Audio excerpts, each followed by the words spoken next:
Friends, today we are going to discuss about the important topic that is gametogenesis.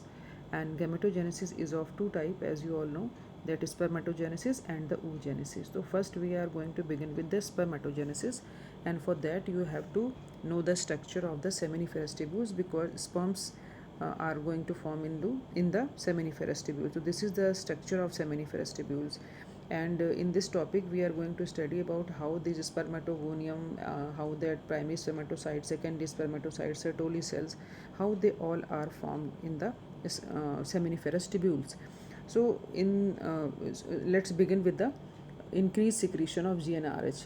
And what is GnRH? GnRH is a gonadotropic releasing hormone. Whenever these hormones start secreting, the sperm formation begins. So in the spermatogenesis starts at the time of puberty, and spermatogonium which is present on the inner wall, that means this wall, mostly the cells which are present inside the germinal epithelium of the seminiferous tubules, they are known as the spermatogonium.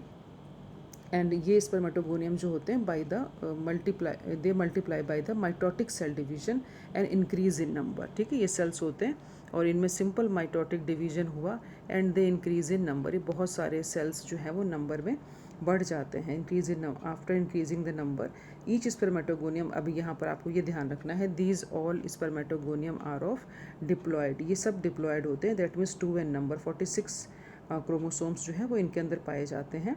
And some of these spermatogonium, इन्हीं में से कुछ जो होते हैं spermatogonium, उनको हम कहना स्टार्ट कर देते हैं primary spermatocytes.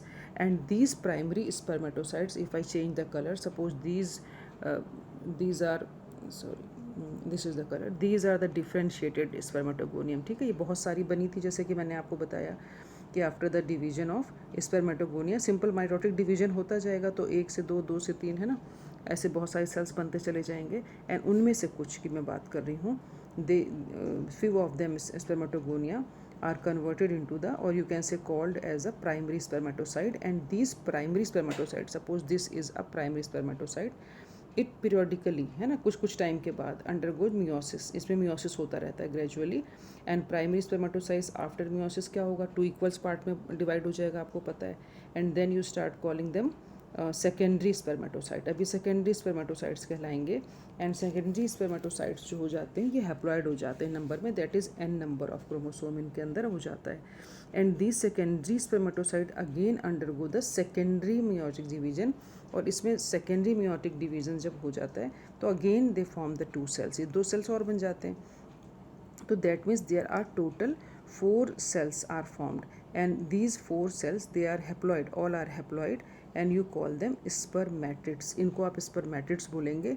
and these spermatids are transformed into the spermatozoa. ये sperm बन जाते हैं and formation of spermatozoa is called as spermiogenesis. ठीक है, इसको spermiogenesis बोलते हैं, that is important thing.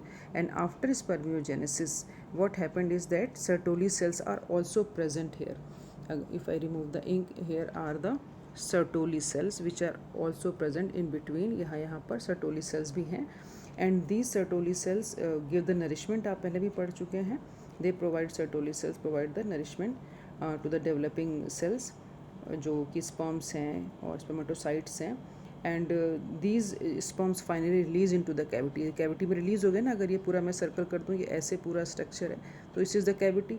तो these sperms are release inside the cavity and this process is known as the spermiation. ये भी इंपॉर्टेंट है, आता है बोर्ड में आपके बहुत बार, ये what is spermiogenesis and spermiation, तो इसमें कंफ्यूज नहीं होना है आपको.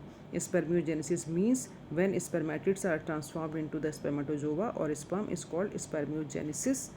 and release of sperms in the cavity of the seminiferous tubule is known as, in the cavity of seminiferous tubule is known as the spermiogenesis. So these two things you have to remember. and I have also draw a flow chart for you. So we are going to discuss this chart is there. Once again I am going to repeat the things which I have just told you, that during the puberty, when gonadotropin hormones are in excess in the body of a male, then seminiferous tubule, or basically this occurs at the time of puberty.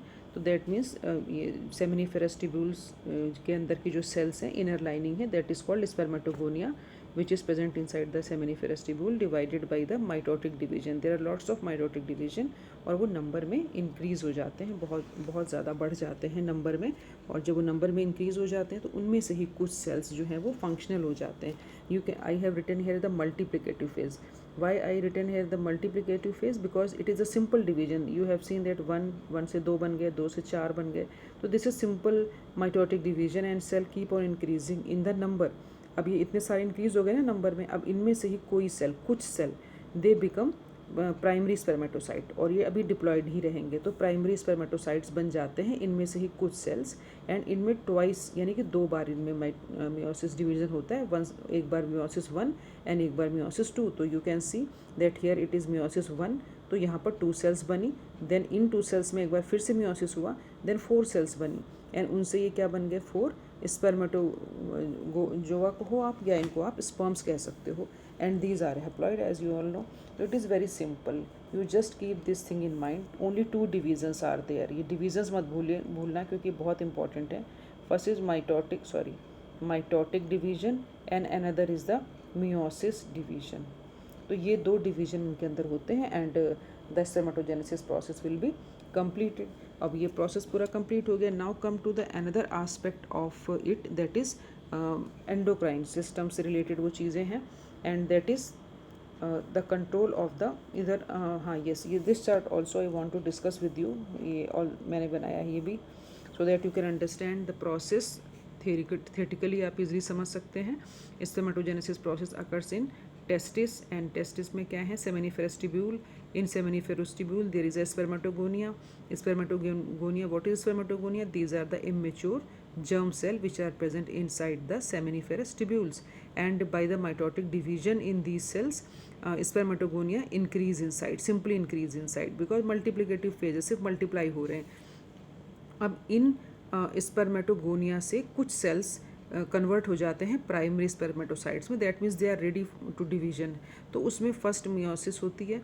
First meiosis से 2 sales बनती हैं, फिर उन 2 sales में एक एक बार second meiosis होती है एंड एक एक सेल और बन जाती हैं. तो टोटल 4 सेल्स बन जाती हैं स्पर्मेटोजोआ की. तो this is complete process in the form of a flow chart. तो it will be easy for you when you try to study about it. And then I am going to talk about the hormonal control of it, and here it is flow chart by the help of which you can also understand it easily, that spermatogenesis starts, as I told you, that age of the puberty. And what happens in this age, that gonadotropin releasing hormone, which is a hypothalamic hormone, that means hypothalamus से secrete होता है ना, आप 11th में पढ़ चुके हैं बच्चों. तो GnRH जो है, this is a hypothalamic hormone, and it the increased level of GnRH जब बढ़ जाता है आपके ब्लड में, तो ये एक्ट करता है पिट्यूटरी ग्लैंड पर. And when it acts on the pituitary gland stimulates another, मतलब यू कैन से कि pituitary gland stimulates and start secreting to another gonadotropins. मतलब अब पिट्यूटरी भी 2 गोनेडोट्रोपिन्स निकालने लग जाता है. One is LH, very well you know, and another is FSH. You have heard the name of these 2 hormones in the 10th standard also na. तो LH का means है luteinizing hormone and FSH का means है follicle stimulating hormone. So LH acts on the Leydig cells and stimulates the synthesis and secretion of androgens. Leydig cells are also known as interstitial cell. Have you remember that thing? तो वो उसको कहते हैं, तो Leydig cells को they stimulate and secretion of androgens. Androgens are the male hormone, and androgens का काम क्या होता है, stimulate the process of spermatogenesis. तो वो spermatogenesis करने में help करते हैं. Another hormone is FSH.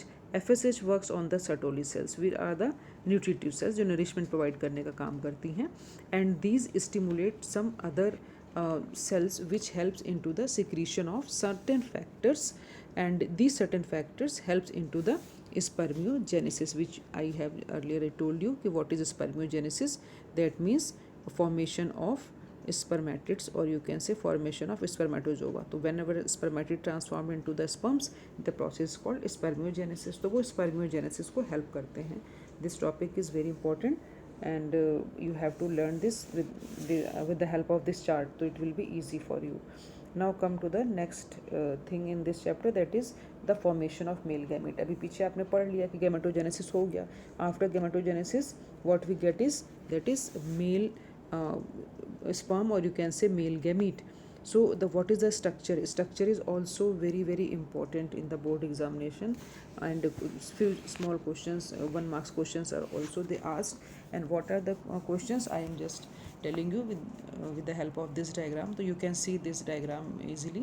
That is, there are 200 to 300 million sperms released during a coitus, basically.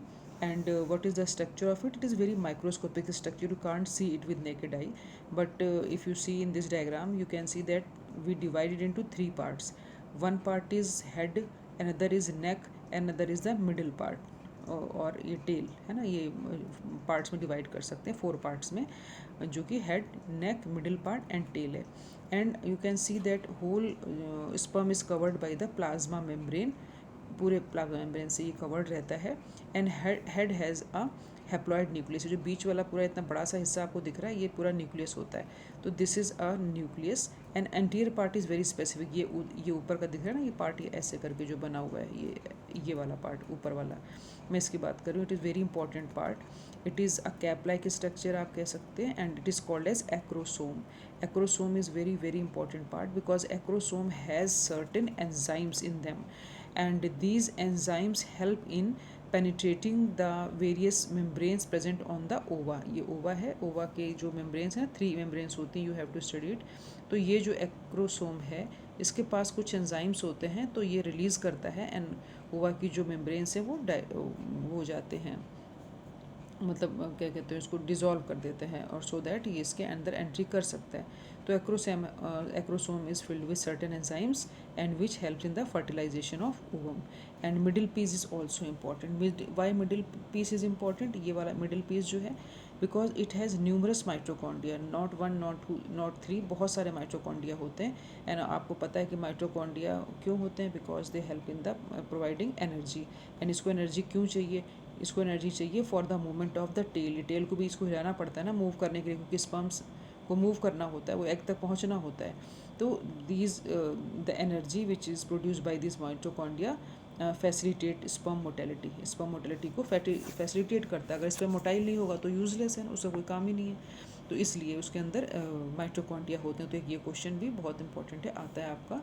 And then sperms released in the seminiferous tubules, and after releasing they are transported by the ducts. आपने various kinds of ducts पढ़ी हैं male reproductive system में, उनके through वो जाता है. And there are lots of secretion of ducts also, like epididymis, vas deferens, seminal vesicles, prostate glands.